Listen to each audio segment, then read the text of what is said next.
السلام عليكم. ازيكم حبايبي؟ عاملين ايه؟ يا رب دايما بخير وسعادة. ان شاء الله هعمل معاكم طواجن البطاطا بكريمة الكاستر، حاجة كده طعمها في منتهى الجمال، ان شاء الله تنور رضاكم.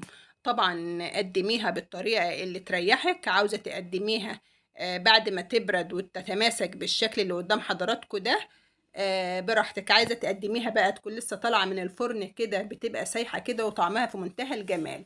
انا معايا هنا 2 كيلو من البطاطا انا ما سلقتهاش، انا شويتها. بعد ما شويتها وهرستها بالشكل ده، نزلت عليها بكوباية من الزبيب، هنزل كمان بكوباية من جوز الهند. بعد كده هنزل بكوباية من الحليب. لو عايزة البطاطا تكون طرية قوي خليهم كوباية ونص. طبعا رايحة اقلب المقادير دي كلها على بعضيها. بعد ما قلبتها بتكون معانا بالشكل ده. بعد كده بقى رايحة اجيب الطواجن، انا دهناها فرشة من السمنة، هنزل فيها بالبطاطا. طبعا بتبقى تلتينها كده بالشكل اللي قدام حضراتكم، بظهر معلقة كده وبتسويها. الخطوة بقى اللي بعد كده بتجيبي نص كوباية من النشا، رايحة اضيف عليها كمان كوباية الا ربع من السكر، والنشا ممكن تستبدليه بكريمة الكاستر.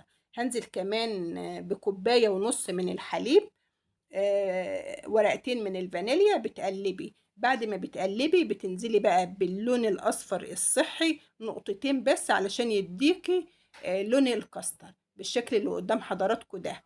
بعد كده بقى بترفعيها على النار لحد ما تستوي.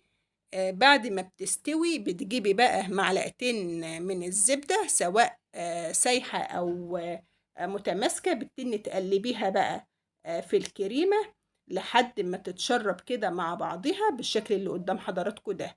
بعد كده بقى بتجيبي الطواجن، بتنزلي على البطاطا بالكريمة وبظهر معلقة كده بتسويها.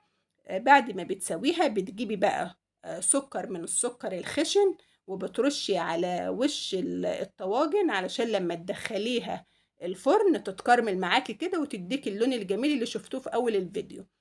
طبعا بتدخليها على فرن درجة حرارة 200، مولعة بقى من فوق ومن تحت. بتدخليها بقى لحد ايه ما تتكرمل معاكي كده في حدود ايه ربع ساعة. بتطلع معاكي بالشكل الروعة ده. شايفين الجمال؟ بسم الله ما شاء الله.